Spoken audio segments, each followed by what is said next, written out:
Welcome to The Way the World Works, where the trusted team behind the Tuttle Twins books tackles current events, hot topics, and fun ideas to help your family find clarity in a world full of confusion.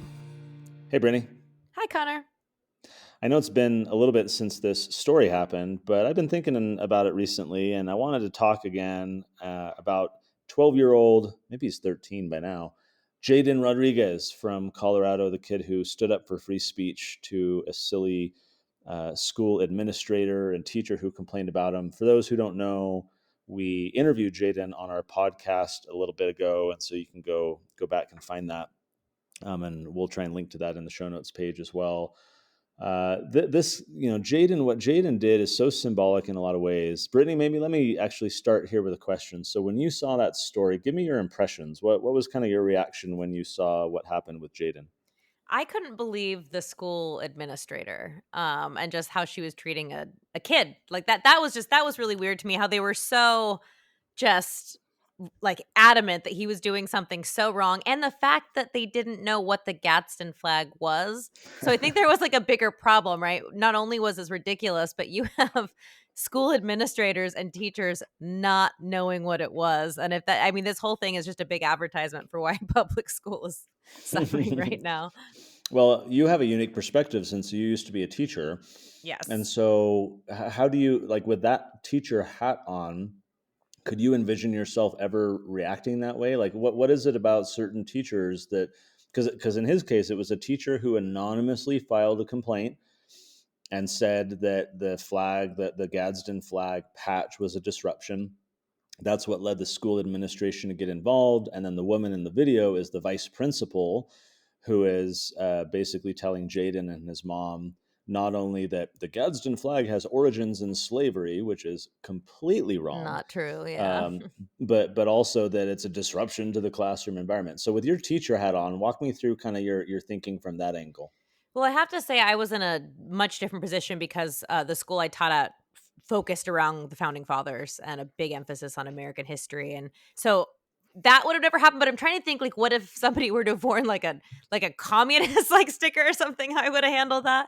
But we also were private school, so there were uniforms, right? So it would have been. I don't know that I can say how I would have handled that just because my experience was so different because like if a kid came to school with that in his backpack where I taught, he would have been given high fives by like the teachers would have been like, awesome. He would have gotten an award, so it's such a different experience. But I can say just as somebody who was an educator, I can't imagine going in as somebody who probably teaches history and is, I can't understand going in there and not knowing what that means or not like Googling it first. Cause it seems like the teacher took one look and just assumed instead of researching. Yeah, it's very sad, I think, that an academic institution, which is responsible for educating children with truth, was the purveyor of falsehood. I mean, it's like when the government cries out about misinformation, and the government set up this whole misinformation board, and we need to combat fake news. The government historically has been the greatest Yeah. purveyor of misinformation. For those who don't know, we've got our True Conspiracies book that recently came out. We're actually going to talk about that a little bit in the next episode too. But so many examples of the government being part of the problem, and I think it's that way with the government schools. Now, Brittany, you pointed out something interesting that I want to comment on really quick. You said that the school you were at focused a lot on American history, that had Jaiden sported a Gadsden flag, he would have been met with high fives. What's really interesting about Jaiden's situation is that he went to a charter school. Now, a charter school is basically a public school with lipstick. Yep. It's That's a good way to put it. still it's still a government school, and the government just says, "Well, for a charter school, we'll give you a little bit more flexibility on kind of customizing things, but it's really just tweaking at the margins. The core of curriculum and standards and testing and everything is still there since it's a government school." So Jaiden's school is called Vanguard. It used to be called the Cheyenne Mountain Charter Academy. Remind me where And he lived again. so he lives in Colorado That's right. Springs, Okay. Colorado. Now, after Jaiden's story came out, there was a letter to the editor written in the local paper in Colorado Springs by someone who was originally involved in setting up that school. I'm going to read this. It's just a couple paragraphs. And I was really, what's the right term? I was really impressed upon by what she said, because it relates to what you said, Brittany, about, oh, this would never have happened at our school because we focus on American history. Here's what this person, her name's Deborah Cole. Here's what she said in her letter to the Wait, editor. was this wait, this was the teacher or no? Sorry. No, so the person that I'm about to read, this is one of the founders of Got it, of the Vanguard school. Okay. School. Yeah. Yeah. So she says almost 30 years ago, I was a member of the parent group that created Cheyenne Mountain Charter Academy, which later became the Vanguard School. So 3 decades ago, she's one of the OGs setting up this school. She continues, as a member of the board for the first years of the school's operation, I am intimately familiar with our original vision. We wanted a rigorous and content rich curriculum, high expectations, and unapologetic adherence to the old fashioned virtues of civility and order, and respect for the principles of the American founding and Mm, Western civilization. We stood athwart the ever more progressivist ideology invading mainstream education. The school flourished, and its scores were among the top in the state, greatly exceeding the expected achievement for its demographic.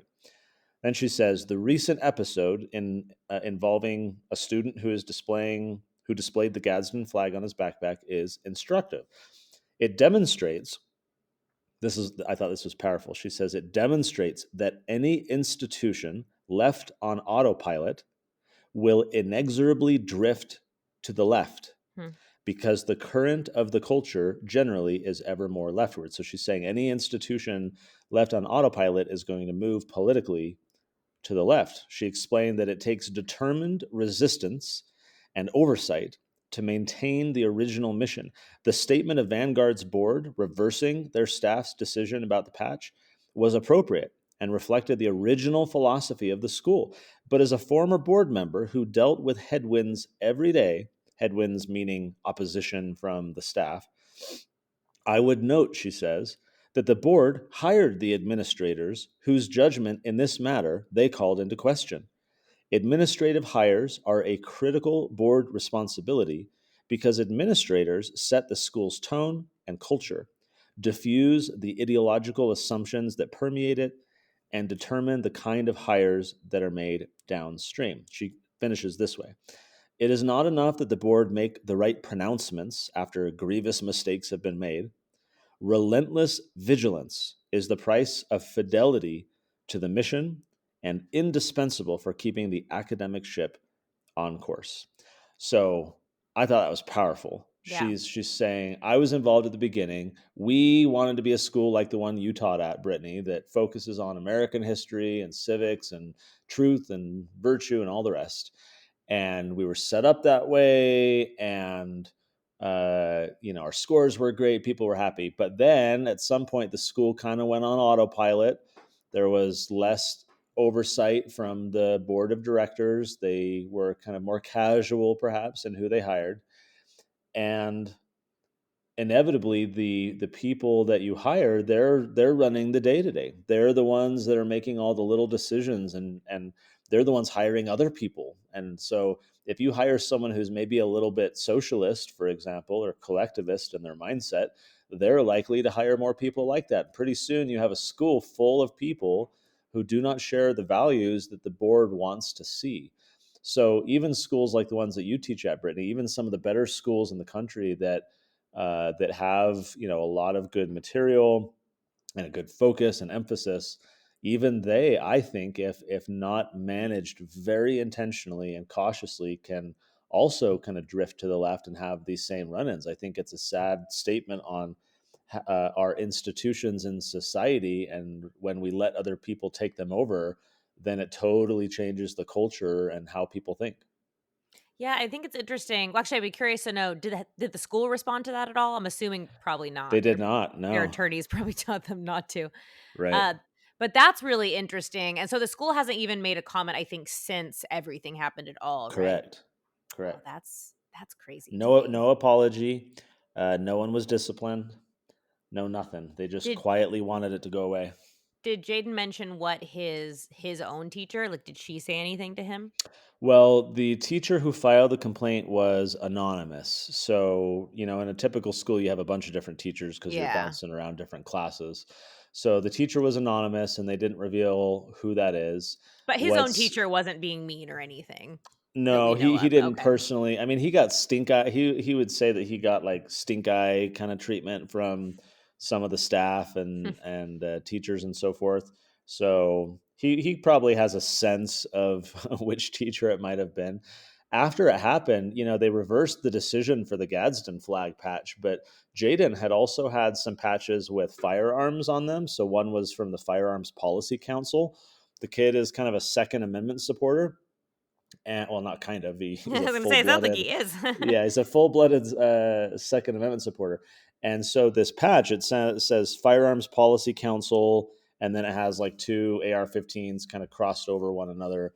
And the school district has a policy against any paraphernalia with guns, weapons, drugs, sex, all that, just kind of a broad prohibition.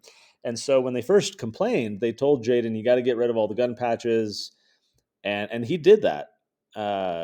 What was really interesting is when the story first broke, when I shared the story on Twitter and it went viral within minutes, it just spread like wildfire.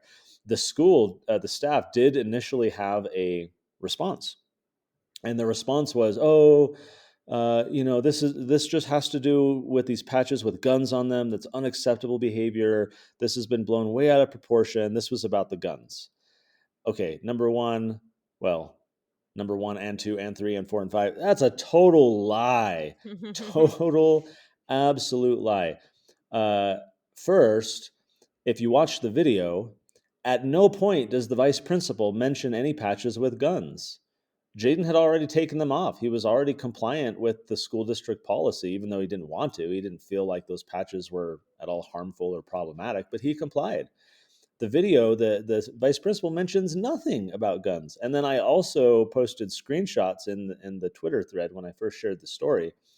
I posted screenshots of the email, well, plural, multiple emails that the school administrators sent to Jaden's mom. She provided me with the whole email thread. And at no point in the email do they mention guns. The whole email, back and forth, is all about the Gadsden flag. At one point, the school administrator points to all these links talking about how the Gadsden flag is racist. And and in one of the articles, I got a big kick out of this. I should have pulled this up. If you go to my Twitter and search for this, you can find it. But one of the links was hilarious that they were using to defend their position. It was talking about how the Gadsden flag has racist overtones and it's used by white supremacists and blah blah blah blah blah. Well, who did they quote as their expert witness in this article to support what they're talking about? They quoted a scholar of graphic design. Is that true, really? Now, I used to my profession before all of this was web development and graphic design. There is no such thing as a scholar of graphic design, and it's a random dude with an opinion. That's all that is, and they're trying to elevate this as some authoritative thing. So then the school administrator takes the link and sends it to Eden's mom in their defense of their position to say, well, this is why. Look, right here, they're talking about how this is connected to white supremacy. It's literally one dude's opinion on the internet that they're trying to use. And so all that is to say that the school's entire opposition was to the Gadsden flag. They claimed after the story blew up that, oh, we were just concerned about these guns. He had already removed the patches, and at no point in the video or in the email correspondence did they mention anything about firearms. So I'll wrap with this part of the story then. So after this all happened, Fire, which they changed their name. Now they stand for, It's I still think, FIRE, but it's oh dang it. Foundation for Individual Rights in Individual, yes. Education, I No, think no, is no. what it is, right? But it's now it's individual rights and like expression or something like that. I Oh, can't okay. remember. Okay. Anyways, a fantastic organization which I support. They started focusing on free speech in college campuses. Now they focus on free speech more broadly. So they sent a letter to Jaiden's school saying, you need to change the firearm policy prohibition. So they had all these legal reasons and things, and they, requested a response, and the school didn't respond. So then Fire followed up with another letter, and I'm sure the school isn't going to respond, and they'll just hope that they go away. But it shows that, we need eternal vigilance. That's the price of liberty. We need, like the woman, this founder of the school, this co-founder said, if we leave things on autopilot, it's not going to end well. So my takeaway, what we can learn from Jaiden, not only is the need to speak up, but the need to stand for truth in a world that is filled with lies and ignorance.